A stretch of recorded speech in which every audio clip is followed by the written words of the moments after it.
लेकिन वह कुछ कह नहीं पाती थी। किससे कहे और क्या कहे। पति दूर था और समाज का डर अलग। वह अपने मन के अंदर सब कुछ दबा लेती और दिन बीतते गए। एक शाम बहू खाना लेकर बाहर आई और पुल्लू घर के सामने बगीचे में एक पेड़ के नीचे खाट पर बैठा था।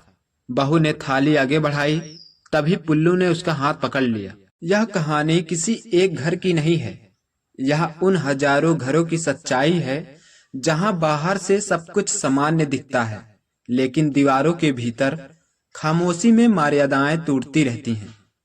यह कहानी किसी सनसनी के लिए नहीं, ना ही किसी को बदनाम करने के लिए। यह कहानी सिर्फ जागरूकता के लिए है, क्योंकि दोस्तों, हर घर की चार दीवारों के बीच कुछ ऐसे राज दबे होते हैं जो कभी बाहर नहीं आते, और कुछ दर्द ऐसे भी जो रोज चुपचाप अंदर ही अंदर बढ़ते रहते हैं। यह कहानी है एक नजर और एक फैसले की। जी हाँ दोस्तों, एक गांव था जिसका नाम था चटाचट। इसी गांव में एक पुराना सा मिट्टी का घर था जिसमें रहता था पुल्लू और उसके दो बच्चे, बेटा राहुल और बेटी जयरानी।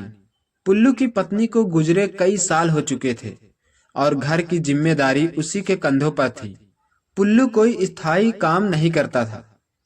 कभी किसी के खेत में मजदूरी कर लेता तो कभी दिन भर यूं ही इधर उधर बैठकर समय काट देता, और घर जैसे तैसे चल ही रहा था।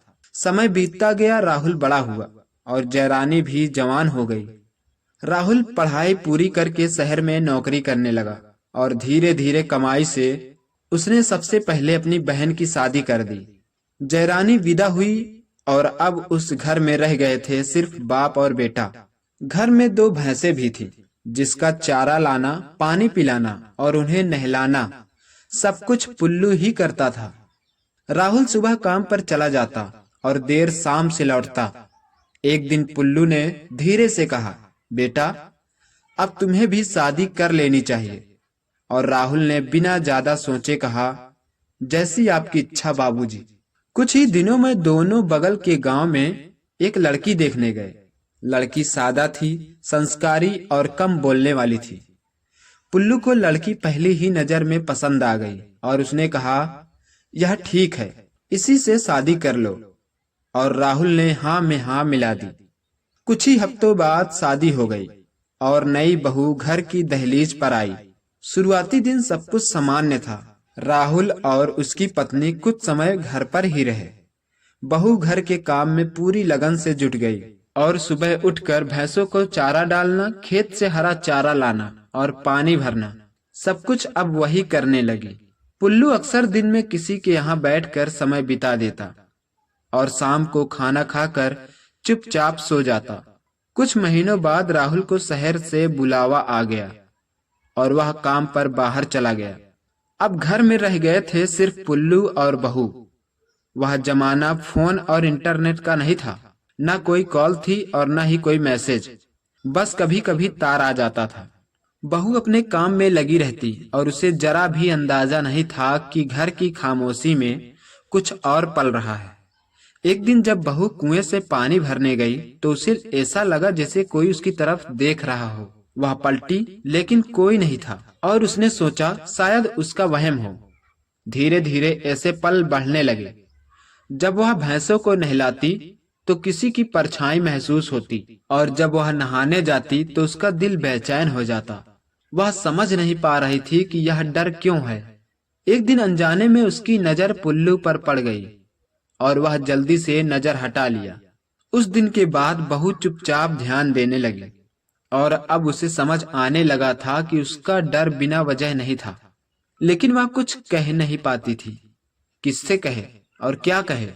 पति दूर था और समाज का डर अलग। वह अपने मन के अंदर सब कुछ दबा लेती और दिन बीतते गए। एक शाम बहू खाना लेकर बाहर आई और पुल्लू घर के सामने बगीचे में एक पेड़ के नीचे खाट पर बैठा था। बहू ने थाली आगे बढ़ाई, तभी पुल्लू ने उसका हाथ पकड़ लिया। बहू सन्न रह गई। पुल्लू ने धीमी आवाज में कहा, तुम्हारे हाथ बहुत कोमल हैं, चूड़ियां तुम पर बहुत अच्छी लगती है, क्यों ना मैं तुम्हें नई चूड़ियां दिलवा दूं। उस पल बहू का पूरा शरीर कांप उठा। उसने झटके से हाथ छुड़ाया और कुछ बोले बिना घर के अंदर चली गई। उस रात वह रोती रही और अब उसे सच साफ दिख रहा था कि यह कोई भूल नहीं थी, यह एक सीमा लांघना था। अगले कई दिनों तक वह पुल्लू से दूरी बनाए रखने लगी, लेकिन डर और बढ़ता जा रहा था। एक दिन उसने कठोर फैसला लिया और राहुल को तार भेजा, जिसमें बस इतना लिखा था, अब मैं यहाँ सुरक्षित नहीं हूँ, हमें अलग रहना होगा। कुछ दिनों बाद राहुल गांव आया।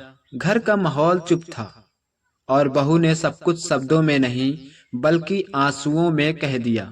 राहुल सब समझ गया। उसने पुल्लू की तरफ देखा और पुल्लू नजर झुकाए खामोश बैठा था। उसी दिन राहुल ने अलग घर लेने का फैसला कर लिया और बहू उस घर से चली गई।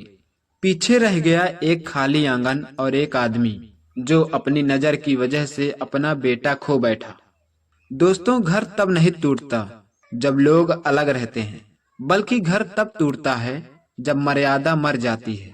दोस्तों, अगर कहानी ने आपको सोचने पर मजबूर किया हो तो इसे जरूर साझा कीजिए और चैनल को सब्सक्राइब करना ना भूलें, क्योंकि आपको मेरे ओरिजिनल चैनल पर हर तरह की ज्ञान से भरपूर कहानियां मिलती रहती हैं।